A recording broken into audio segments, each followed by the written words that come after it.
Tu peux avoir une porte à côté, tu ne sais pas que c'est une porte. Mais la vie, elle est comme ça, mes amis. Je peux être une porte pour toi, tu peux être une porte pour moi. C'est pourquoi moi je t'aime de l'amour du Seigneur. Et je ne veux pas avoir des problèmes avec toi parce qu'on ne sait jamais, on ne sait jamais. Vous savez que pour que les deux personnes se marient, ça ne se fait pas au hasard. Maman Sylvie, nous nous sommes mariés, elle et moi. Parfois quand je me demande comment se fait-il que nous nous sommes mariés, je ne comprends pas. Maman Sylvie est née à des milliers de kilomètres d'ici.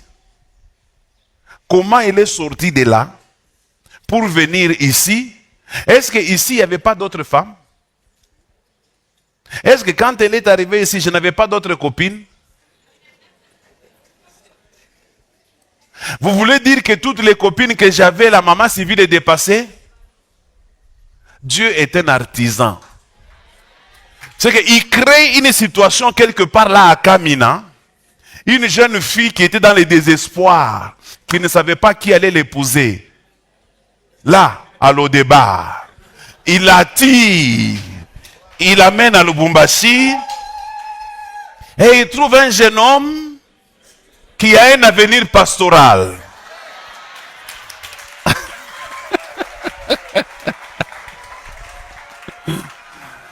Non, c'est un artisan, Dieu.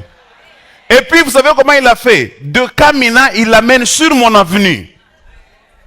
Elle habitait 3 parcelles avant chez moi. Je n'étais même pas là. J'étais là en train de passer avec mes copines. Elle me voyait. L'artisan. Il entre dans sa grande sœur. Un jour, je suis en train de passer là-bas, en train de faire mes danses là.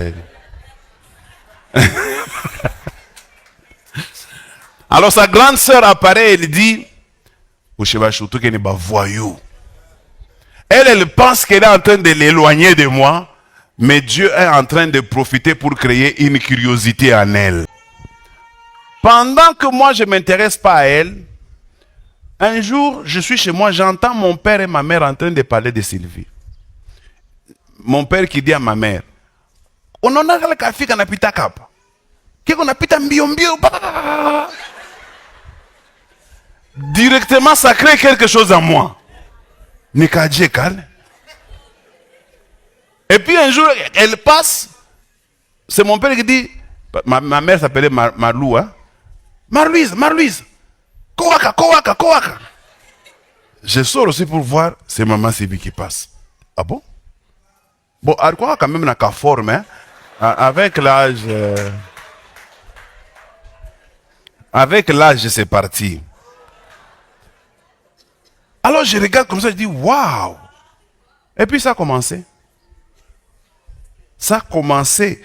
On a besoin d'une porte quand on est dans une situation compliquée, une situation sans issue, une situation qui demeure, une situation qui persiste.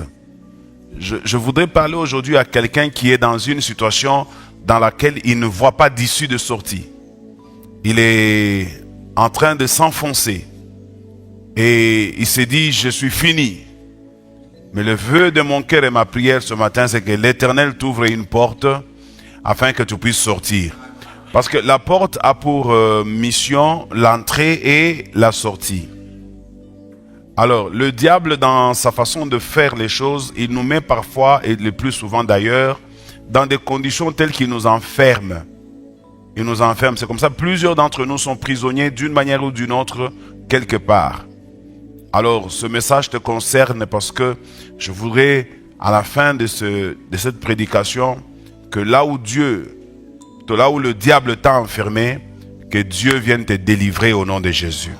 Quand tu acceptes que Dieu puisse t'utiliser comme une porte, des grands passeront par toi, de petits passeront par toi, des présidents passeront par toi, même Dieu lui-même, dans sa grandeur, passera un jour par toi.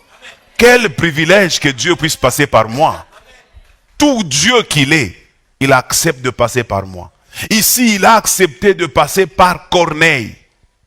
Il est entré dans la vie de Corneille. Et Corneille aussi n'était pas seul. Il a invité beaucoup de gens qui ne connaissaient pas Dieu. Beaucoup de gens qui étaient des païens.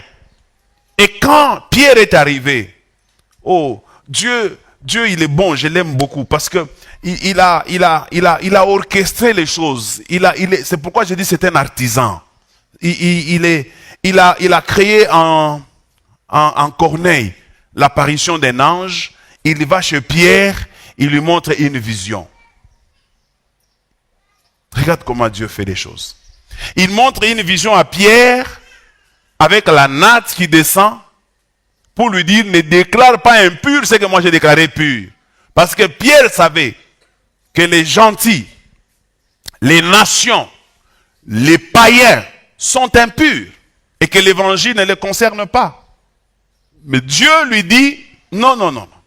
C'était impur hier, mais aujourd'hui c'est devenu pur. C'est comme ça que je dis que personne n'était juste selon ton passé. Tu pouvais être impur hier et devenir pur aujourd'hui. Et ça passe comme ça. Il va vers Corneille, l'ange lui apparaît, l'ange lui dit, tu dois envoyer des gens pour qu'ils appellent Pierre.